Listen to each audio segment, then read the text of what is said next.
Hi, I'm Charlie Torgerson with Charlie T's Foods, RC's Barbecue, and Charlie T's Smokehouse Barbecue Trailer. I also consult for restaurants, food and equipment manufacturers, and the Minnesota Pork Board. This video is designed to give you some tips and tricks on how to utilize Minnesota pork within your establishment. Hope you enjoy. Alright, let's talk about cooking the perfect pork chop. Main thing to look at is the pork you're buying. Good color. As you can see, I got some beautiful pink, not too red, not too kind of whitish pink. You're looking at good pH level, and that's what we have in this. This is great Minnesota pork right here. Also, what I'm looking for is a nice thick chop. This happens to be a double bone chop, which I like to use because I have time to build a nice char without overcooking, because we're going to target a 145-degree finish temp. So again, we're looking for a nice marbling, beautiful color. I'm looking for a beautiful thick chop. These are thick. You can do thinner ones. You just have to be careful. And a nice fat cap so we can get that all rendered beautifully. Okay, there's multiple ways we can do this.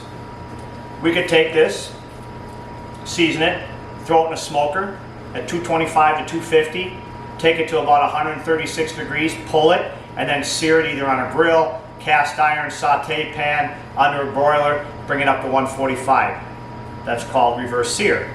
You could do it that way. You could reverse sear by sous videing it at 136 degrees for a couple hours until it's cooked through, still rosy pink, and then again pull it out, finish it in a cast iron, finish on your grill. So you could reverse sear, or you could go just right to the grill and then mark it and go right into the oven. So you're actually charring it and then finish in the oven. We're actually going to take these, season them up, we're going to go to a cast iron, and we're going to baste it with a little crushed garlic, thyme, and butter to build that crust, and then fire it into an oven and finish it to 145 degrees. So, let's season them up. This is some beautiful pork. We're going to eat everything here. Now you could French these out too if you want to get all fancy, but I happen to love that part right there on that bone, and so does my mother. So why would I waste all that meat?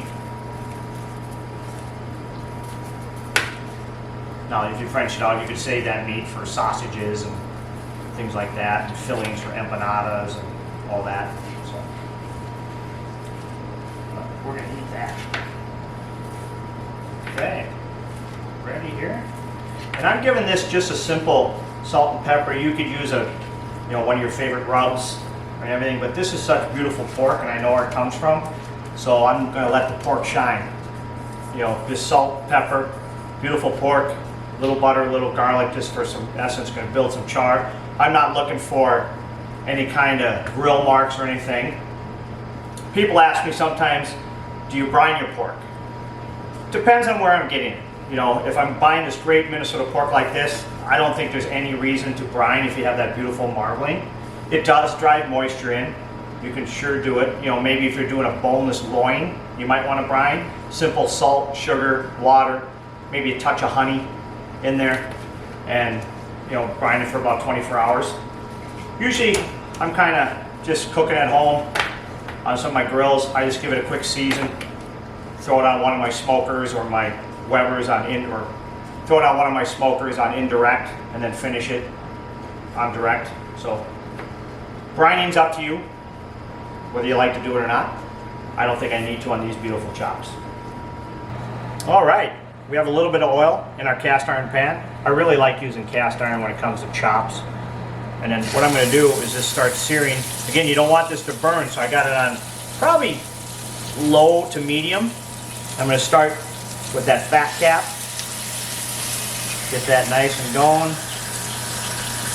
And what I'm going to do is I'm going to sear all the sides and get them a nice crust on it before I add any of my butter, my crushed garlic, or my thyme, and then I'm going to start basting it. But this will take a little bit. Alrighty, you can see I got the edges all, that fat cap all nice and brown in there. The top is nice and brown. I'm going to drop in some chopped up salted butter, a little garlic, a little thyme. We're going to kind of like roast that garlic in the pan with all that beautiful thyme.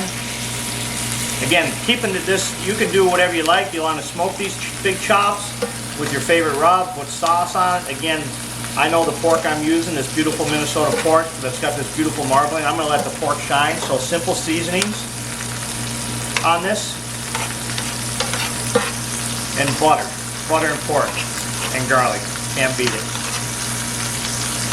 Again, if you want to put one of those beautiful sauces on it that we made in a different video, more than welcome. But I'm going to keep this simple. So we're going to start basting as soon as this butter melts pretty good here. And then we will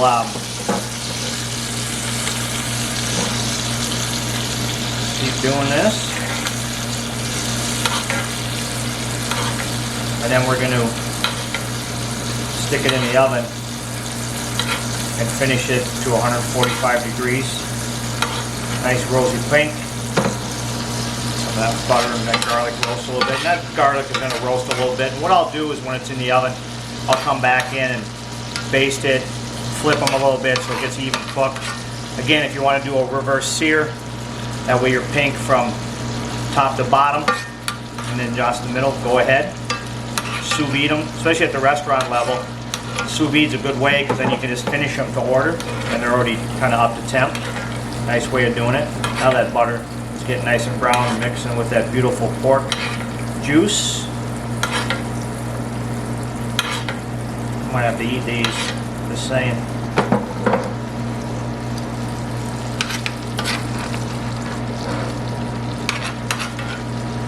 Alright, well we're going to pop this in the oven here in a little bit and we'll be back. Alright, just pulled these from the oven. They look gorgeous. Just gorgeous. Look at that. All that beautiful pork fat, roasted garlic, a little thyme, and of course that butter. So these are hit 145, so we're going to let them rest for about 10-15 minutes, then we're going to cut them up. Alright, we took our pork chops out at 145 degrees.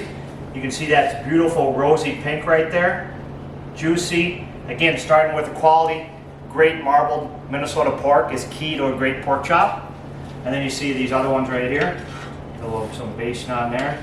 Get a little more of that beautiful juice on there. All right. Remember, support your local Minnesota pork producer and buy Minnesota pork.